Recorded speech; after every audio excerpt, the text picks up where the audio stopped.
नारायणराव राणेंचं जीवन माझ्या राजकारणाच्या सुरुवातीच्या काळापासून मला अतिशय जवळून बघण्याची संधी मिळाली.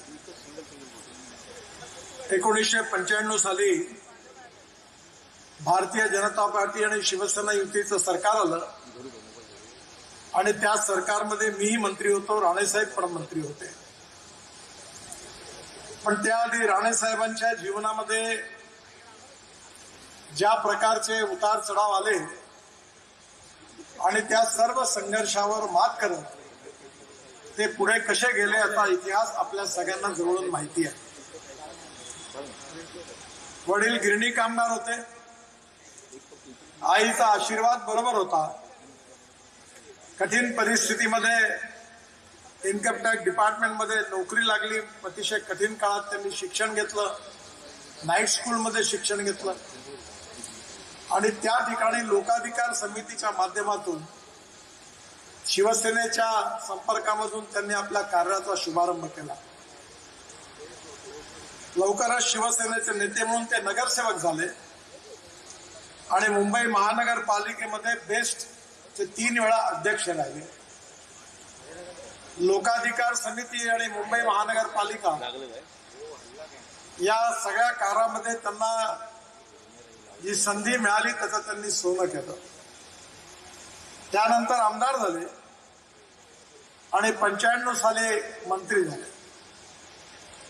विधिमंडळामध्ये मंत्री म्हणून त्यांनी केलेली कामगिरी आणि ज्यानंतर सरकार गेलं त्यानंतर विरोधी पक्षनेता म्हणून त्यांनी केलेली कामगिरी ही निश्चितच आपल्या सगळ्यांच्या समोर आहे. राणेसाहेबांबरोबर मी पण विरोधी पक्षनेता होतो. मधल्या काळामध्ये विरोधी पक्षनेता होण्याच्या आधी बांधकाम मंत्री होतो. बांधकाम मंत्री आणि विरोधी पक्षनेत्यानंतर भारतीय जनता पार्टीचा अध्यक्ष झालो. जवळ 18 ते 20 वर्ष महाराष्ट्राच्या राजकीय प्रवासात कार्य करण्याची संधी मला मिळाली आणि नंतर मग मी दिल्लीला गेलो 2009 साली पक्षाचा अध्यक्ष म्हणून. पण या सगळ्या काळामध्ये जे मित्र मी मिळवले त्या मित्रांमध्ये माझा अतिशय जवळचे पारिवारिक ज्येष्ठ मित्र मार्गदर्शक म्हणून नारायण राणे यांचा उल्लेख माझ्या आयुष्यात नेहमीच राहील. आता मंत्री म्हणून त्यांनी काम केलं, जेव्हा मुख्यमंत्री म्हणून काम केलं तेव्हा मुंबईमध्ये 55 उड्डाणपूल बांधणं, मुंबई पुणे एक्सप्रेस हायवे पूर्ण होत होता. वरळी बांद्रा सीलिंगचं भूमिपूजन त्यांच्या हस्ते झालं होतं. बाळासाहेब ठाकरे होते, प्रमोद महाजन होते. त्या कार्याचा शुभारंभ त्या काळात झाला होता. या सगळ्या कामामध्ये जेव्हा जेव्हा मला अडचणी येत होत्या त्यावेळी ज्यावेळी मी त्यांच्याकडे जाऊन माझी अडचण सांगायचो तेव्हा अतिशय समर्थपणे सगळी कामं झाली पाहिजे म्हणून मुख्यमंत्री म्हणून ते दरवेळेला माझ्या मागे खंबीरपणे उभे राहिले आणि त्यांचं एवढं खंबीर समर्थन मिळालं म्हणूनच त्यावेळी मुंबईमध्ये 55 उड्डाणपूल, Mumbai Pune highway, Worli Bandra ceiling project सारखे अभूतपूर्व प्रोजेक्ट पूर्ण करण्याची संधी मला मिळाली. पण राणेसाहेबांच्या जीवनामध्ये ज्यावेळी आमचं सरकार येऊ शकलं नाही, सुनील तटकरेंनी सांगितलं की राजकारणामध्ये बराचसा इतिहास असा असतो तो भूतकाळातला इतिहास लक्षात ठेवायचा असतो, वर्तमान काळात त्याचा अभ्यास केला पाहिजे, कारण भविष्य काळामध्ये योग्य मार्ग निवडायचा असेल तर भूतकाळातल्या इतिहासाचा वर्तमान काळात अभ्यास केला तर तो उपयोगी ठरतो. पण त्याची सगळीच काही जाहीरपणे चर्चा करता येत नाही कारण ते परिस्थितीरूप योग्यही होत नाही. पण राणेसाहेबांच्या या सगळ्या राजकीय जीवनामध्ये त्यांच्या व्यक्तिमत्वाची एक विशेषता होती. विशेषता ही होती की सुस्पष्ट विचार, परखड स्पष्ट नेतृत्व, मी करीन, मी बघीन, हो तर हो, नाही तर नाही. जे पटलं ते ठोकून मांडलं, जे पटलं नाही ते मांडलं नाही आणि राजकीय जीवनामध्ये आपल्या विचारानुरूप त्यांनी नेतृत्व दिलं. एका फिलॉसॉफरने चांगलं सांगितलंय की खरा नेता जर ओळखायचा असेल तर तो त्याची एक महत्वाची परीक्षा आहे, कसोटी आहे. की whether you want to lead the people or lead by the people. Rane साहेबांनी कधीही कुठला निर्णय घेत असताना नेहमी लोकांचं हित काय आहे, जनतेचं हित काय आहे, लोकप्रियतेचा विचार न करता खंबीरपणे तो प्रश्न खंबीरपणे मांडला, स्पष्टपणे मांडला, कधी कोणाची मुरवत केली नाही. त्यांचं प्रशासकीय कौशल्य मंत्री म्हणून सगळ्यांच्या लक्षात आलं. सुरुवातीला त्यांच्याकडे डेअरी डेव्हलपमेंट, दुग्ध व्यवसाय हे खातं होतं. मग महसूल विभागाची जबाबदारी आली आणि त्या काळामध्ये शिवसेनेच्या सर्व मंत्र्यांमध्ये सगळ्यात प्रभावी कामगिरी करणारे कोणी मंत्री म्हणून नारायण राणे यांचा सगळ्या महाराष्ट्रात उल्लेख व्हायचा.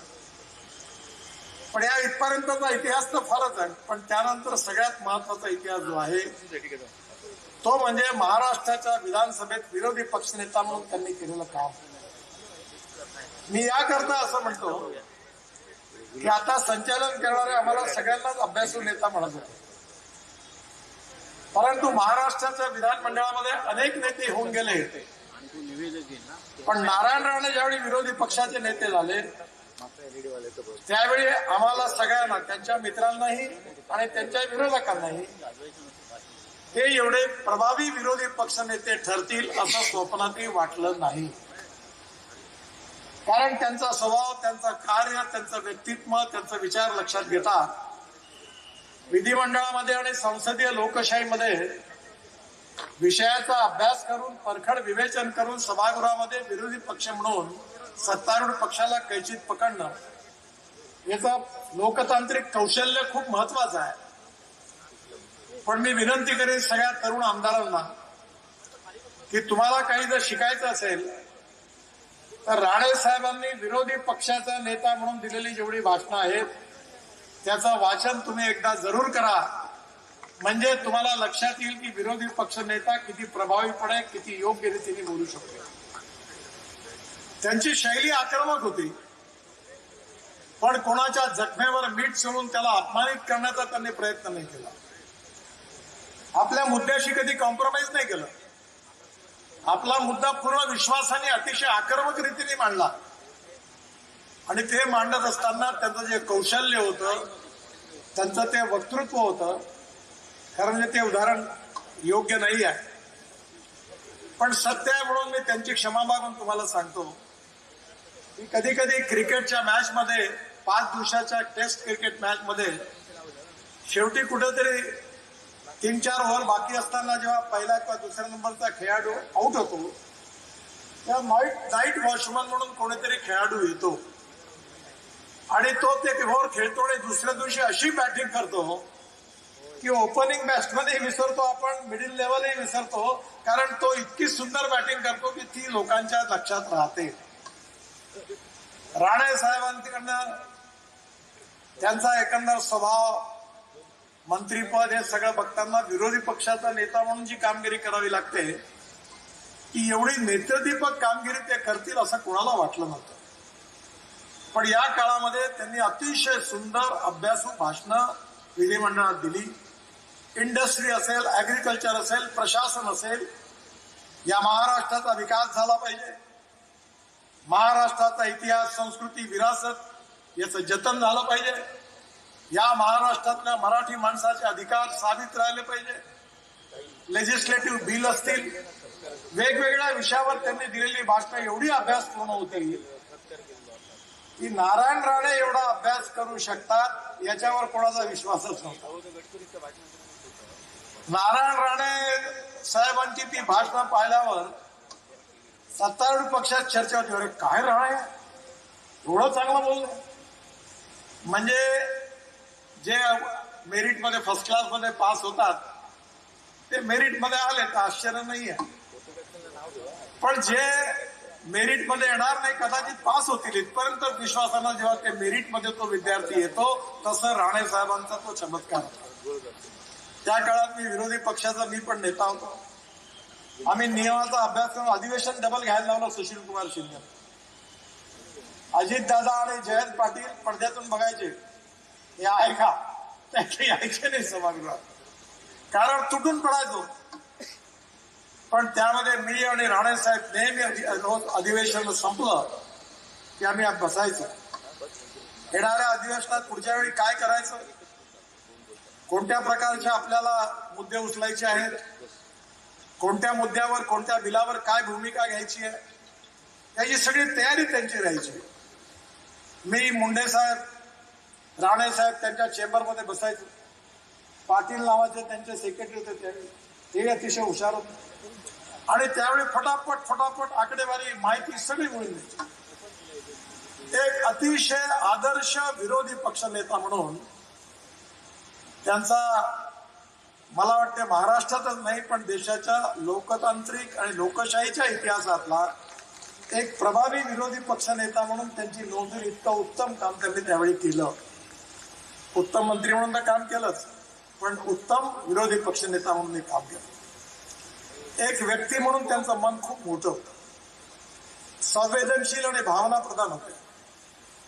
ज्यावेळी त्यांना पक्ष सोडायची वेळ आली त्यावेळी मी रोज सकाळी त्यांच्या घरी जायचो आणि मला साहेब हा निर्णय करू नका.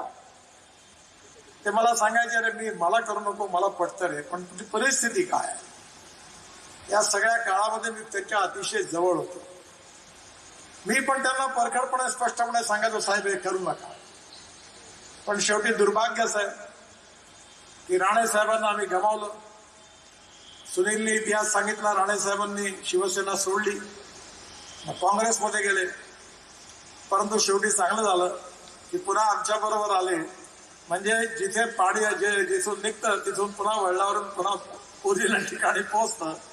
कारण हिंदुत्वाचा विचार, मराठी माणसाचं हित, महाराष्ट्राचं भविष्य, कोकणाचा विकास, कोकणामधल्या तरुण मुलाच्या हाताला रोजगार मिळण्याकरता आंबा असेल, आंबाबागा असेल, काजू असेल, औद्योगिक विकास, या सगळ्या बाबतीमध्ये अतिशय कठोरतेने त्यांनी काम करण्याचा सातत्याने प्रयत्न केला. मला अतिशय आनंद आहे की त्यांचे माझे संबंध खूपच जवळचे पारिवारिक संबंध राहिले.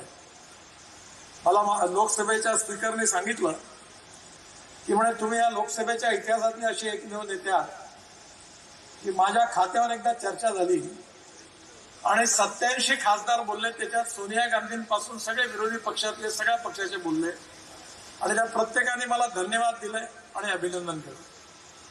म्हणजे तुम्हाला कसं जमलं, मलाही कळलं नाही कसं जमलं. तसंच राणे साहेबांचं महाराष्ट्राच्या विधानमंडळामध्ये निरनिराळ्या पक्षाचे लोक, आमदार, मंत्री अतिशय विश्वासाने त्यांच्याकडे यायचे आणि एखादी गोष्ट जर आपली चुकत असेल तर ते म्हणे ठीक आहे, मी तुला मदत करेन, आम्ही ते करणार नाही. पण एखादी गोष्ट योग्य असेल तर परखडपणे सांगायची की ही जनतेचं हित आहे आणि हे मी मांडल्याशिवाय राहणार नाही. आणि म्हणून या 74 वर्षाचा इतिहास म्हणजे कॉर्पोरेशनच्या शाळेत शिकलेला मुलगा हा जेव्हा 12वीच्या परीक्षेत मेरिट फर्स्ट येतो तेव्हा त्याचं कौतुक जास्त आहे.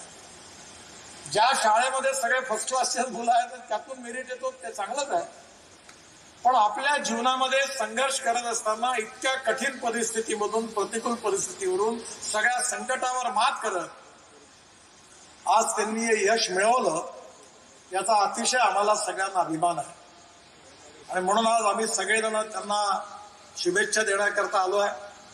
आमच्या भाषणानंतर लगेच कार्यक्रम पण आहे, त्यामुळे जास्त वेळ बोलणं काही ठीक नाही, बरंच काही बोलण्यासारखं आहे. पण मी एवढंच म्हणतो की साहेब सुनील गावस्करच्या जीवनामध्ये एक त्यांना रिटायर झालं तेव्हा त्यांनी कलकत्त्याच्या टेस्टमध्ये 96 रन काढली होती आणि त्यावेळी त्यांना विचारलं होतं, त्यांनी आपलं रिटायरमेंट घोषित केलं तेव्हा त्यांनी सांगितलं, लोकांनी विचारलं पत्रकारांनी की तुमचा फॉर्म चांगला आहे, तुम्ही अजून वर्ल्ड रेकॉर्ड करू शकता, तुम्ही रिटायर का होता. त्यांनी असं म्हटलं की लोक जेव्हा म्हणतात की तुम्ही रिटायर का होता तेव्हा रिटायर होण्यामध्ये मजा आहे. लोक जेव्हा विचारतात तुम्ही केव्हा रिटायर होणार आहात तेव्हा त्याच्यात मजा नाही आहे. पण साहेब तुमच्या बाबतीमध्ये आजही आम्हाला सगळ्यांना असं वाटतं की तुमच्या मार्गदर्शनाची महाराष्ट्रालाही गरज आहे, देशालाही गरज आहे. आणि त्यामुळे केवळ संसदीय लोकशाहीमध्ये आमदार खासदार म्हणून थोडे काम करता येतं, पण आपला अनुभव, आपलं कार्य, आपलं कर्तृत्व, आपली विकासाची दृष्टी, एक ह्युमन बिईंग म्हणून आपला स्वभाव एक कठोर संघर्षशील स्वभाव, त्याबरोबरही ह्युमन रिलेशनशिप, मानवीय संबंध जपणारं एक सुसंस्कृत अतिशय चांगल्या प्रकारचा संवेदनशील व्यक्तित्व हा तरुण पिढीकरता आदर्श आहे. परमेश्वर कृपेने आपली प्रकृती चांगली आहे. आपल्या सगळ्या जनतेचा आशीर्वाद आपल्या मागे आहे. आपल्याला आज 75 वर्ष आपण आज आपलं पदार्पण केलेलं आहे. पण मला विश्वास आहे की आपली प्रकृती उत्तम आहे. एवढे नियमाचे काटेकोर आहात आपण. मला अनेक वेळा जाता येईल त्यावेळी मी माझं वजन आता साहेब 47 किलो वजन कमी झालं. मी जेव्हा तुमच्याबरोबर काम करण्यावर 135 किलो होतो. मला म्हणे अरे कशाला खाता एवढं. म्हणजे दरवेळेला सगळ्या बाबतीमध्ये योग्य मार्गदर्शन देणार. माझा पाय तुटला, ऍक्सिडेंट झाला, स्वतः नागपूरला आले आणि मला न सांगता लगेच डॉक्टर संजयजींना पुण्यात फोन केला. त्यानंतर नागपूरला जा आणि नितीनचा पाय तुटलेला आहे, काळजी घ्या, त्याचं ऑपरेशन करायचं, काय करते बघा. एखाद्या लहान भावासारखं त्यांनी आमच्यावर प्रेम केलं. त्यांचं ऋण कधी विसरू शकत नाही. आपल्या सगळ्यांचे आशीर्वाद, आपल्या सगळ्यांच्या शुभेच्छा, आमच्या सगळ्यांच्या शुभेच्छा त्यांच्या मागे आहे. आणि असंच त्यांचं पुढलं 100 वर्ष जेव्हा पूर्ण होतील एवढ्याच आनंदाने आपण त्यांचा सत्कार करू असा मला विश्वास आहे. परमेश्वरांनी त्यांना दीर्घायुष्य द्यावं, निरोगी जीवन द्यावं आणि त्यांच्या या संघर्षशील जीवनामध्ये सौ वहिनींनी कसं सहकार्य केलं ते मी घरातला माणूस म्हणून अनेक संकटाच्या वेळी जवळून बघितलं. त्या सर्व प्रसंगात त्यांच्या मागे खंबीरपणे उभ्या राहिल्या आणि एक आदर्श संसार देखील त्यांनी सांभाळला. मी राणे साहेबांना, वहिनींना मनापासून खूप खूप शुभेच्छा देतो. असाच सुखी संसार असाच पुढे जात राहील आणि साहेबांना दीर्घायुष्य आणि निरोगी जीवन प्राप्त होईल असा विश्वास व्यक्त करतो. पण आज राणे साहेबांच्या 75व्या दिवशी मला खूप लोकांनी विचारलं, पण या कार्यक्रमात राजकारण किंवा अन्य काही बोलणं बरोबर नाही म्हणून मी बोललो नाही. पण तुम्हाला सांगतो की राणे साहेबांच्या समोर ते शब्दाचे पत्ते आहेत. या वर्षी मे महिना समाप्त होण्याच्या आधी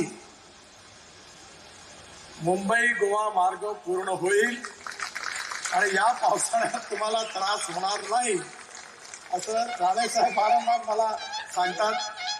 आणि त्याचप्रमाणे कोल्हापूर टू रत्नागिरी हा 90% रस्ता पूर्ण झालेला आहे.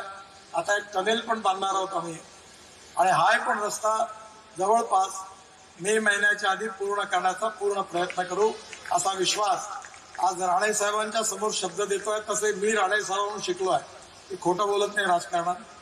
आणि या रस्त्यापै एवढी बदनामी मी सहन केली आहे की मी काही उद्घाटना करता येणार नाही. आता देवेंद्रजींना सांगितलं की आपण दोघं मिळून गाडीत बसवून एकदा मुंबईवरून निघून गोव्याला जाऊन तिकडनं विमानाने येऊन निघून जाऊ नागपूरला. कारण मलाही दुःख आहे याचं की तुम्हाला पुष्कळ दिवस त्रास सहन करावा लागला. पण आज साहेबांच्या या 75व्या वाढदिवसाच्या दिवशी तुम्हाला विश्वास देतो. साहेबांचा सतत आग्रह, सतत फोन मला व्हायचा आणि मे महिन्याच्या आत ते सगळं काम संपेल हा विश्वास देतो. धन्यवाद.